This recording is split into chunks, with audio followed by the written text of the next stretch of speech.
Dios. Dice así la Sagrada Escritura: en el nombre del Padre, del Hijo y del Espíritu Santo. Amén.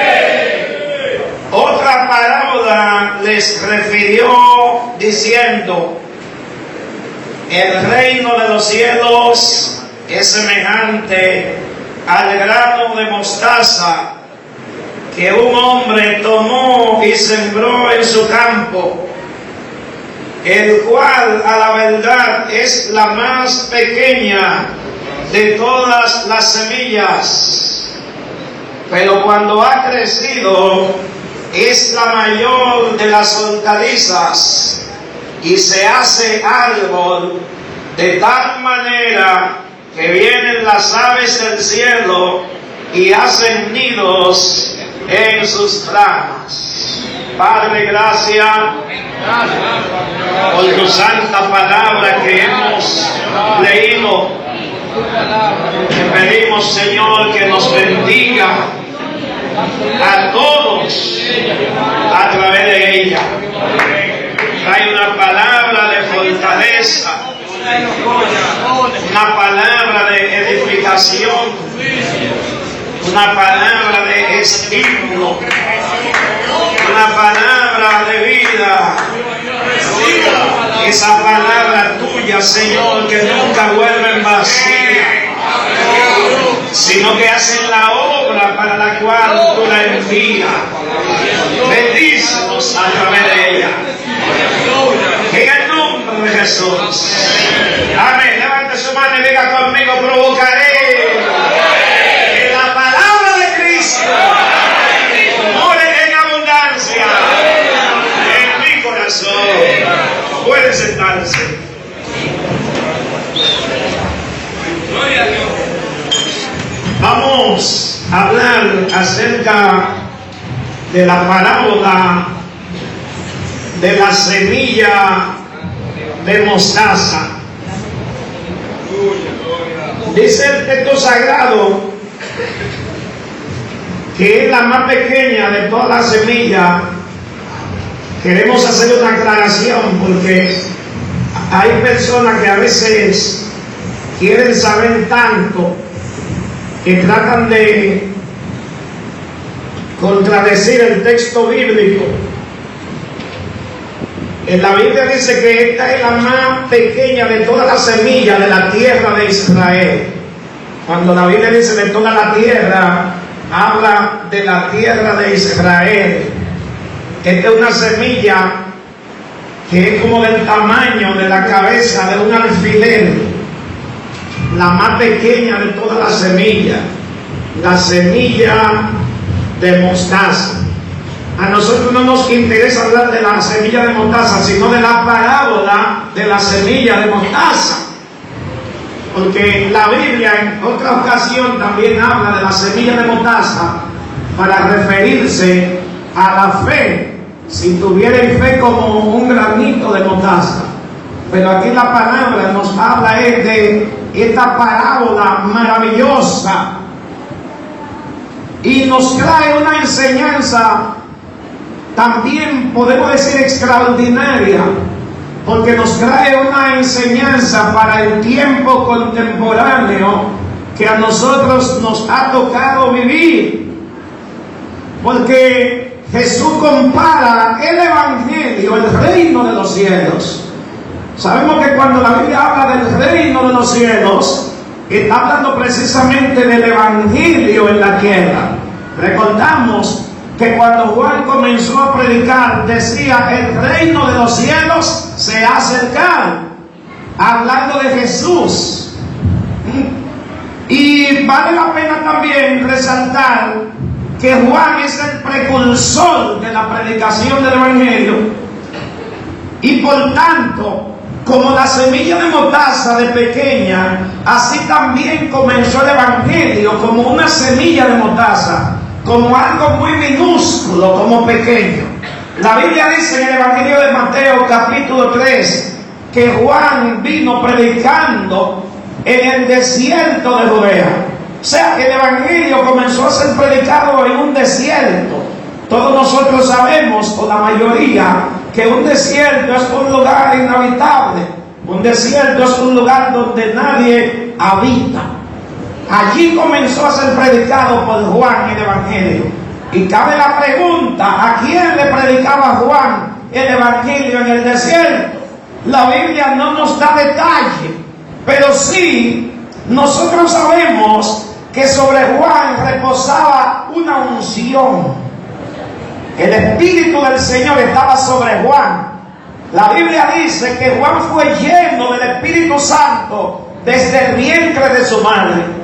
Elizabeth, una viejita, para los que no lo saben, Juan nació de una manera también extraordinaria, porque los padres de Juan el Bautista eran dos ancianos. El sacerdote Zacarías y su esposa Elizabeth eran dos ancianos que ya no había posibilidad de que esta mujer diera a luz, pero Dios le había prometido a Zacarías que le iba a bendecir, porque Zacarías tenía tantos años clamando para que Dios le diera un hijo. Cuando Zacarías estaba en el santuario ministrando al Señor, se le reveló el ángel Gabriel y le dijo: Zacarías, tu oración ha sido escuchada y tú vas a tener un hijo. Este anciano se sorprende porque dice: oye, pero ya no hay tiempo. Y le pidió prueba al ángel. No queremos hablar mucho de eso, pero lo que queremos resaltar es que Juan nació de una manera milagrosa. La viejita Elizabeth quedó encinta y Zacarías quedó mudo por 9 meses por no creer a la palabra del ángel. Dios lo castigó con una mudez. Pero la Biblia dice que cuando Elizabeth tenía 3 meses de embarazo, María, que también había recibido la visitación de Gabriel para decirle que iba a concebir un hijo por obra y gracia del Espíritu Santo, dice la Biblia que luego ella subió a la montaña donde Elizabeth, porque eran parientes. Y cuando María llegó a la puerta de la casa de Elizabeth, dice que la criatura que estaba en el vientre de Elizabeth saltó dentro de su vientre y fue llena del Espíritu Santo.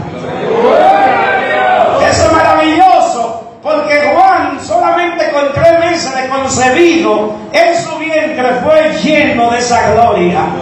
Una unción reposaba sobre esta criatura, y es el joven que se levanta a predicar en el desierto de Judea. Aunque nosotros nos preguntemos a quién le predicaba Juan, extraordinariamente la Biblia dice que la gente comenzó a correr a donde estaba Juan. Óyeme, esto es maravilloso, hermanos y amigos, porque normalmente nosotros vamos a donde está la gente a predicarle, pero la gente iba a donde Juan. La Biblia dice que se volcó a donde Juan toda Jerusalén, toda Judea, Samaria, todos esos confines se volcaban para ir a escuchar a Juan, porque reposaba sobre Juan una unción maravillosa. Qué lindo, hermano, cuando la unción de Dios reposa sobre usted y reposa sobre mí, la gente va a querer escuchar una palabra de nosotros. Porque una simple palabra suya, una simple palabra mía, si lleva la unción del Espíritu Santo, va a sanar corazones, va a sanar vida. Pero no es eso lo que queremos hablar, sino que dice la Biblia que el Evangelio comenzó como una semilla de mostaza en el desierto, por un hombre llamado el Bautista, que la gente comenzó a conocerlo y a hablar de él. Y aún los líderes religiosos de la época dice que iban donde Juan el Bautista, muchos no para escucharle, sino por el recelo que tenían, porque ellos que eran líderes con tanto conocimiento teológico, con tantos estudios, y sin embargo la gente no tenía ese interés por escucharlo a ellos, y ellos iban donde Juan a ver qué tenía este hombre, y algunos le preguntaban: ¿eres el Mesías? ¿Eres el profeta Elías? ¿Eres alguno de los profetas? Y él se limitaba a decir: yo soy una simple voz que clama en el desierto. Él estaba diciendo diciendo: yo soy un simple hombre que no le interesa el brillo de la humanidad, que no le interesa reconocimiento. Yo no soy el Mesías, yo soy una voz que clama en el desierto. Y así comenzó el Evangelio, una semilla, una voz en el desierto de Judea. Y si nos fuéramos ahora mismo a la conclusión del mensaje, diríamos que esa semilla que comenzó a crecer allí llenó toda la tierra. Amén. Y hoy no hay un lugar en el mundo, incluyendo los lugares más difíciles, donde no se predique este evangelio. Amén. ¿Cuánto adoran a Dios por eso? Amén. Jesús también inició a predicar prácticamente en un desierto, y reunió multitudes, y las multitudes le seguían. Al final del ministerio de Jesús, pareciera como que había fracasado, porque cuando Jesús terminó en la cruz del Calvario, de todo, incluyendo los 12 discípulos que le seguían y las grandes multitudes que recibieron milagros, que recibieron señales, solamente allí con él estaban al pie de la cruz su madre María, algunas mujeres y Juan, no el Bautista, sino Juan, el hijo de Zebedeo, hermano de Jacobo. Y nosotros vemos allí a Jesús en la cruz con la cabeza echada a un lado, con la mano mutilada, con una corona de espina, la gente burlándose de él. Los que estaban allí, que lo conocían como su madre, y las mujeres, los que estaban era llorando. El lloro en ese momento es sinónimo de derrota, de frustración, de tristeza, de lamentación. Algunos dirían: pero ese no era el que decía que era el Mesías, el que iba a reinar, míralo cómo está. Algunos decían: si era el Hijo de Dios, desciende de la cruz, sálvate a ti mismo y sálvanos a nosotros. O sea, todo parecía como que había fracasado. Sin embargo, la Biblia nos enseña que ese era el plan y el propósito de Dios. Los discípulos estaban escondidos, llenos de miedo, aterrorizados. Sin embargo, Jesús va al sepulcro, como dice la Biblia, se levantó al tercer día. Muchos lo vieron, más de 500 lo vieron, incluyendo los discípulos que al principio dudaban inclusive de su resurrección. Pero Jesús, antes de irse para el cielo, le dice a ellos: vayan a Jerusalén, vayan a Jerusalén. Yo me imagino a los discípulos temblando de miedo, porque precisamente ellos se habían escapado de Jerusalén, porque a ellos mismos también lo andaban buscando para matarlo. Y ahora Jesús le dice a ellos: vayan a Jerusalén a esperar allí la promesa del Padre. ¿Cuál promesa? Lo que él le había dicho: yo me voy, pero yo no lo voy a dejar solos. Yo voy a enviar el Espíritu Santo, que estará con vosotros y en vosotros. Él les dice: esperen la promesa del Padre. Y se fueron para Jerusalén. Esto aconteció 40 días después de Jesús haber resucitado. O sea, cuando Jesús asciende al cielo, ya hacían 40 días que Jesús había resucitado y se mantuvo apareciéndosele a sus discípulos. Y por último dice que se le apareció a más de 500. Esos 500 fueron testigos de su ascensión. Y es a ellos que dicen: váyanse al aposento alto. Se fueron al aposento alto y pelearon una batalla, pelearon una bendición. Gloria a Dios. La bendición espiritual no viene como una simple lluvia del cielo.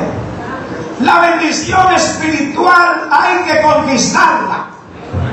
La salvación es de gratis, Pero las bendiciones espirituales se conquistan, tienen un precio. Hay personas que quieren grandes bendiciones, pero simplemente quieren que le lluevan del cielo. Quiero decirle esta noche que eso no viene así. Así del cielo puede venir una simple emoción. Por eso, dentro de nosotros los evangélicos, hay tantos emocionalistas que desde que reciben una llovizna de la gracia de Dios, ya ellos creen que están llenos del poder del Espíritu Santo. Y se atreven a decir: yo estoy lleno de Dios. Tú estás lleno quizás de una emoción, tú estás lleno quizás de un gozo, pero llenarse de Dios, eso no viene ni por casualidad, ni eso viene como una lluvia.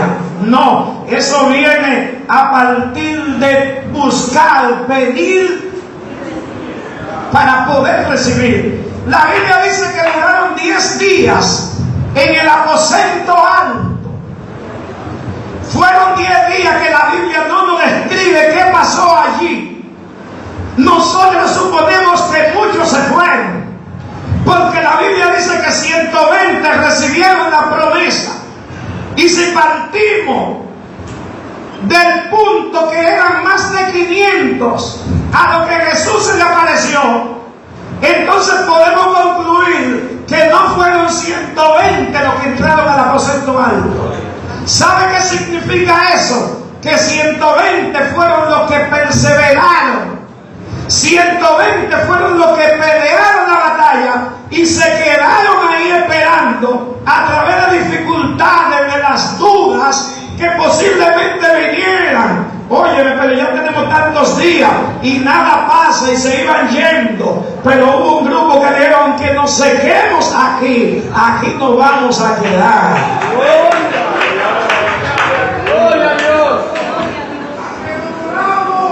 Amén. La Biblia dice que cuando llegó el día de Pentecostés, Hechos capítulo 2, estaban 120 reunidos y fueron todos llenos del Espíritu Santo. Yo no sé si esos 10 días estuvieron allí sin comer. Yo sé que estaban peleando una batalla. Y la Biblia dice que estaban juntos y unánimes. Y fueron todos llenos del Espíritu Santo. Y comenzaron a hablar en otras lenguas según el Espíritu le daba que hablase.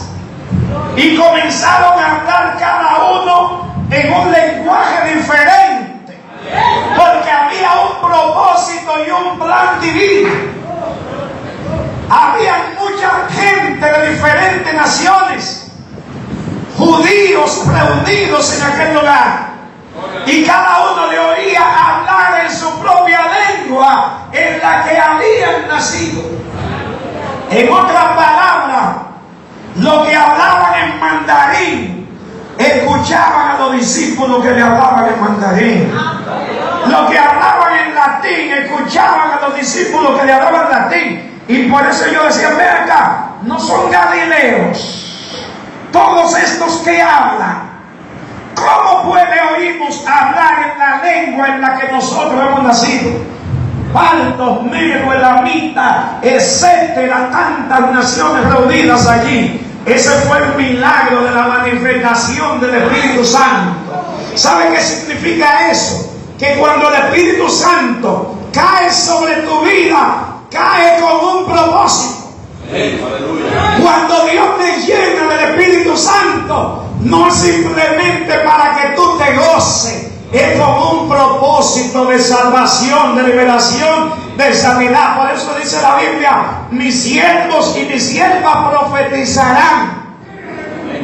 Cuando Dios te llena del Espíritu Santo, es para que profetice la palabra. Cuando Dios te llena del Espíritu Santo, es para que ministre una bendición a alguien. Es cierto que si estás lleno del Espíritu Santo, también estarás lleno de gozo. Porque la Biblia dice que los discípulos estaban llenos de gozo y del Espíritu Santo. ¿Cuántos están llenos del Espíritu Santo? Pues tiene que estar lleno de gozo también. Si te ofende por cualquier cosa que dijo el pastor, o por cualquier amonestación que te den, no estás lleno del Espíritu Santo. Tienes que llenarte del Espíritu Santo. Pero ese no es el mensaje. Me gustaría irme por ahí, pero es otra cosa que queremos hablar. Alabado sea Dios.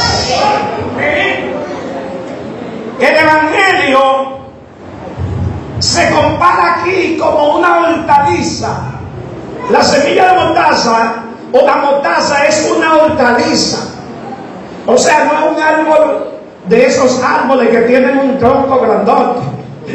Para explicarme mejor, el tallo de la hortaliza, por eso dice la Biblia que se convierte como si fuera en un árbol, pero lo que nosotros conocemos como el tronco es como el brazo, del gordo del brazo de uno de nosotros. O sea, no es un árbol. Pero Jesús dice: el reino de los cielos es semejante a la semilla de mostaza, que aunque es la más pequeña de todas las semillas, cuando crece, dice, se hace árbol. Entiéndase el texto sagrado. Es una hortaliza para que nadie encuentre una contradicción, pero crece tanto que se hace árbol. ¿Qué quiere decir la Biblia aquí?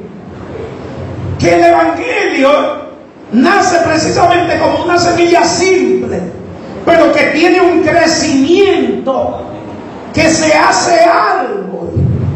¿Hacia dónde vamos con eso? A lo que dice el texto sagrado.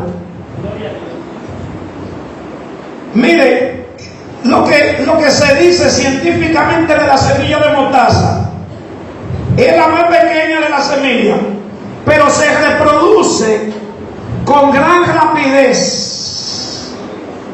Otra característica: se extiende sin control hacia todas partes. Otra característica: se adapta a todas partes del mundo, crece en cualquier parte y su fruto beneficia a todos. ¿Qué quiso decir Jesús con esto? Que el Evangelio iba a comenzar como algo pequeño, pero nadie lo iba a detener. Nadie puede detener el crecimiento del Evangelio. El Evangelio tuvo oposición desde el principio.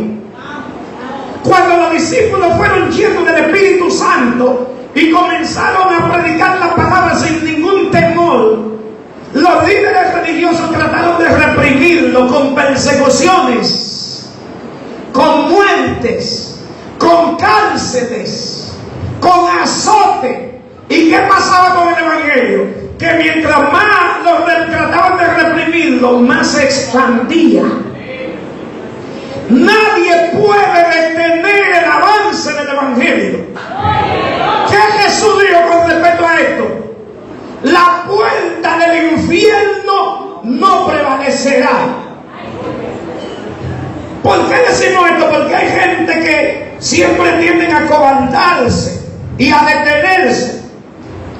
Tú eres parte de esa semilla de mostaza. Yo soy parte de esa semilla.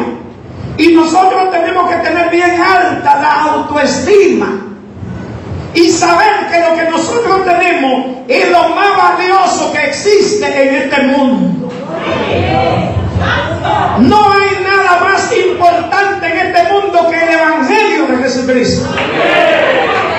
Pablo dice, 2 Corintios 4:4, si nuestro Evangelio está encubierto, de los que se pierden está encubierto.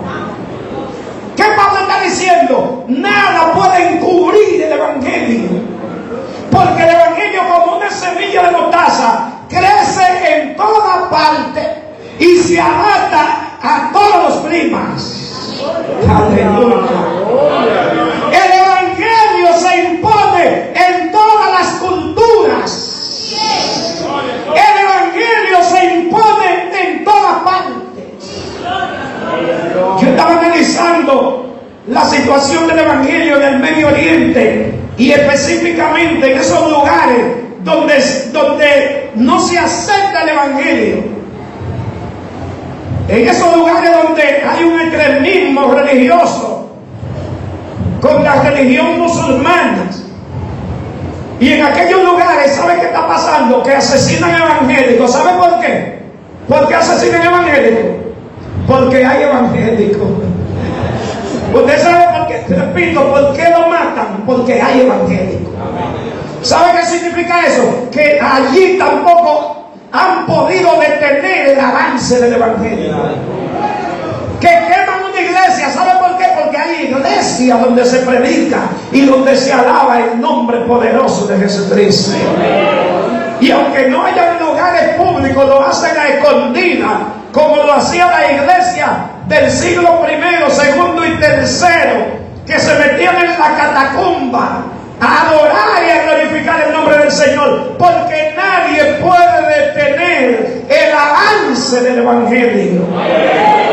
Pablo dice en Romanos capítulo 1 verso 17, porque en el evangelio la justicia de Dios se revela por fe y para fe. En otras palabras, solamente en el evangelio se revela la justicia de Dios. Y cito de nuevo 2 Corintios 4:4. Pablo dice, porque si nuestro evangelio está encubierto, entre los que se pierden está encubierto. ¿Por qué dice Pablo que está encubierto?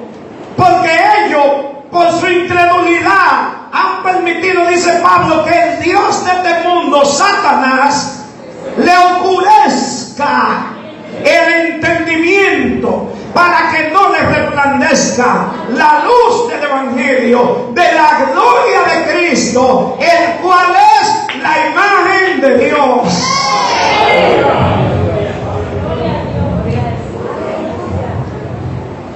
El fruto del evangelio es beneficioso para todos, como el fruto de la mostaza. Yo quiero avanzar rápido y quiero pasar a la conclusión de este mensaje, pero quiero rememorarle de nuevo. La semilla de mostaza, la más pequeña, pero crece. Eso es el evangelio. Parecía lo más insignificante, porque quien comienza a predicar el evangelio era un hombre que hasta loco parecía. ¿Cuántos están aquí?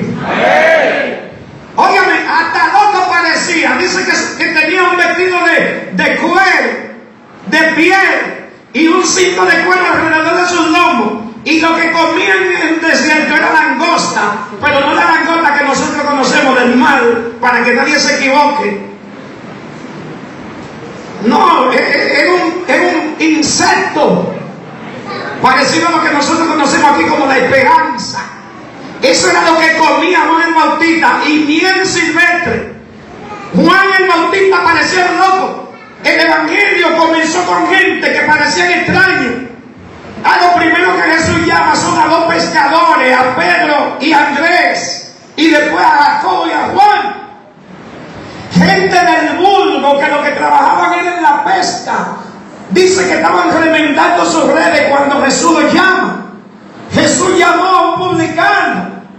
Jesús llamó a gente que para la alta sociedad eran gente insignificante, del vulgo. Oiga el término, no son galileos, esas son expresiones despectivas. Galileo, porque cuando se decía Galileo, eran gente que no tenían cultura, que no tenían educación, que no tenían estudios. Esas son la gente que comienzan a predicar el evangelio como una pequeña semilla de mostaza, pero creció con una rapidez que comenzó a extenderse por toda parte. Pero ¿dónde es que queremos concluir? En que dice la Biblia que cuando esa semilla de mostaza crece y se convierte como en un árbol, vienen a sus ramas las aves del cielo y hacen nido en ella. ¡Gloria a Dios! Vienen las aves. Cuando la Biblia habla de las aves, la está enrolando a todas, limpias e inmundas. Yo no sé si usted sabía, porque no lo sabían, sépanlo ahora, que la Biblia clasifica las aves en aves limpias y aves inmundas, como también los animales. Cuando Jesús dice que vienen las aves del cielo, Él no dice que son las aves limpias, Él dice vienen todas y hacen nido. ¿Qué significa eso? Que en el Evangelio viene todo el mundo. El Evangelio creció, se hizo grande, pero ahora vienen todas las aves a hacer nido en ella, incluyendo la carroñera, que es de una de las que yo quiero hablar en esta conclusión. Pero yo quiero que usted me siga el por qué queremos hablar esto. Porque hay gente que cree que todo el que está dentro del Evangelio es santo y puro, y que el simple hecho de entrar al Evangelio ya hay una garantía. Jesús dice, vienen todas. Ahí vienen las limpias y ahí vienen las inmundas. Si bien es cierto que cuando nosotros aceptamos a Cristo como nuestro Salvador y lo hacemos con un corazón sincero, somos limpiados, somos lavados, somos santificados por la sangre de Cristo. No es menos cierto que hay muchas gentes que entran pero no lo hacen de corazón, y es a lo que Jesús se refiere. Este árbol que es el Evangelio creció, pero ahora viene todo el mundo a hacer su nido. ¡Gloria a Dios! ¿Cuánto me siguen? ¡Amén! Hay de todo en la viña del Señor. Yo no sé si te has escuchado ese refrán. Hay de todo en la viña del Señor. Están todos grupos. Eso lo dice la Biblia de mil maneras, para hacer una hipérbole.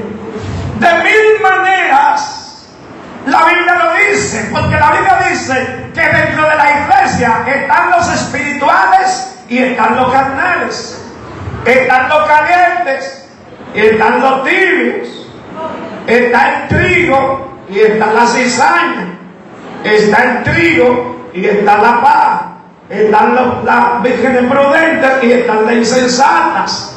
De cuántas maneras la Biblia nos lo dice, pero aquí Jesús dice que vienen las aves, y yo quiero hablar de esas aves que son inmundas y que también hacen su nido dentro del Evangelio. En otras palabras, hacen su nido en esas ramas del árbol de mostaza que representa el Evangelio. Como dice la parábola, el reino de los cielos es semejante. El reino de los cielos es semejante. La palabra griega semejante, ¿sabe lo que significa? Igual. Él está diciendo, el reino de los cielos es igual a ese árbol que crece y vienen a ella todas las aves y hacen nido.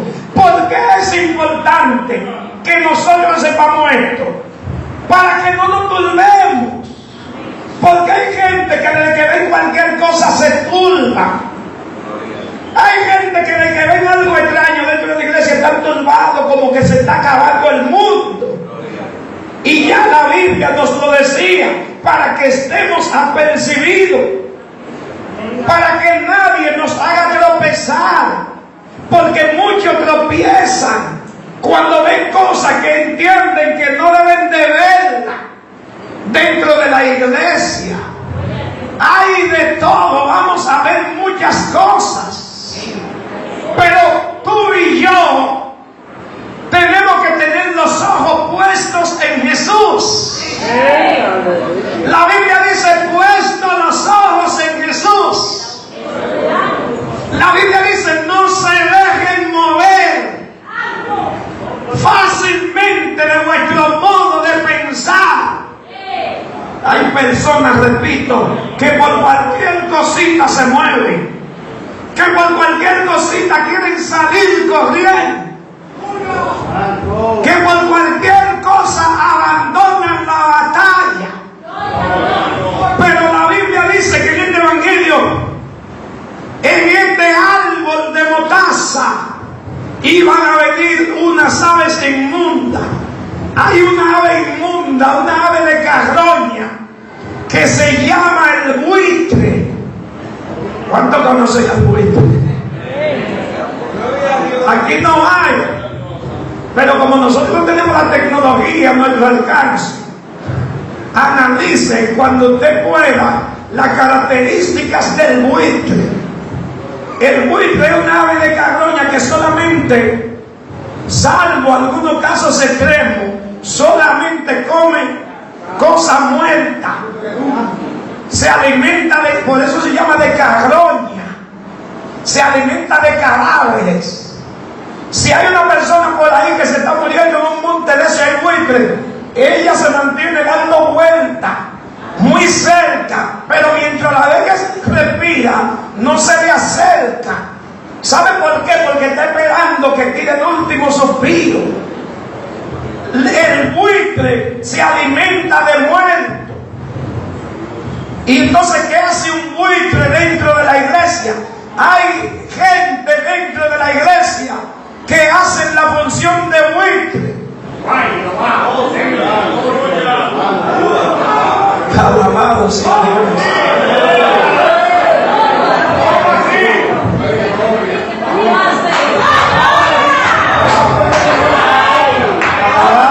Dios.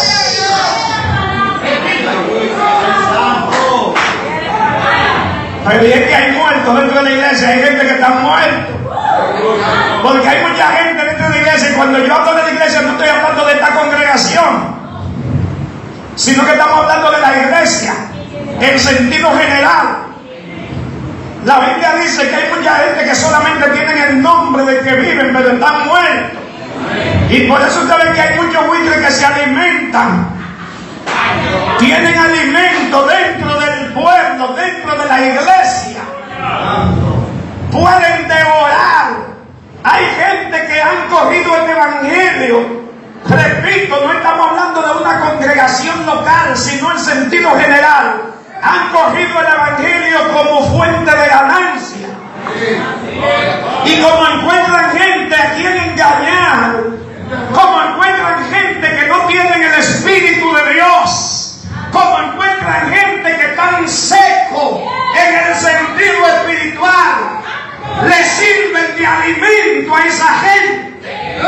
Pero nosotros tenemos un llamado de parte de Dios, y es la parte donde yo quiero concluir, porque aunque este mensaje va a salir de este lugar, a mí me gustaría decir muchas cosas, pero esta noche no me ayuda la garganta y el tiempo. Pero yo quiero decirle a la iglesia local que nosotros tenemos que romper algunos parámetros. Nosotros tenemos que romper el parámetro de ser un simple religioso que no busca a Dios. Nosotros tenemos que dejar de ser personas que nos llamen a la atención y decir: yo no voy a aceptar que a mí me estén llamando la atención, yo voy a hacer lo que a mí me corresponde hacer. ¿Y a qué me refiero, hermanos? Que es algo normal que la gente le da su servicio a Dios sin ánimo voluntario. Estoy hablando de la mayoría, que le dan un servicio a Dios como una simple religión para quietar la conciencia, que no le dan la importancia de vida. ¿Sabe por qué? Porque están secos. ¡Gloria a Dios! ¡Gloria a Dios! No le dan importancia al servicio a Dios. Cuando tienen que hacer la cosa de ellos, ponen toda diligencia, pero para ir al culto a Dios siempre llegan tarde. Ay, Dios mío, gloria a Dios.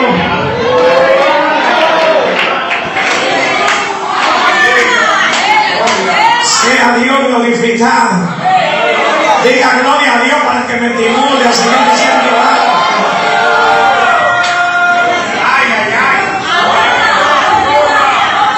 Gente que usted nunca lo ve en el altar tan siquiera un momento adorando y glorificando a Dios, y lo justifican diciendo: no, porque yo lo hago en secreto. Mentira.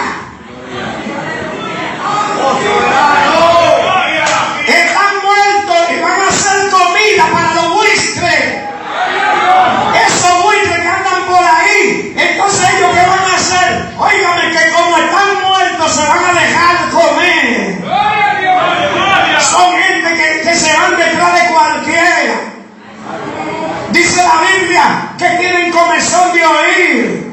Gente que cada vez que quieren que le ministren y le den una palabra profética y no se van a buscar al altar porque están muertos.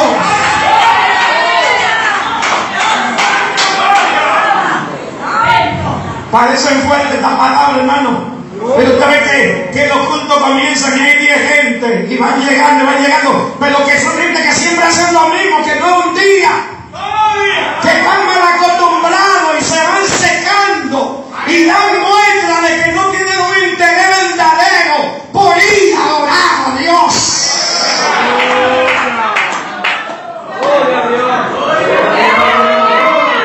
Usted puede llegar un día tarde al culto, pero siempre está diciendo al Señor: no tengo interés por el altar, no tengo interés por lo que allí acontece, no me interesa estar en esa armonía que dice tu palabra. ¿Sabe por qué? Porque está muerto.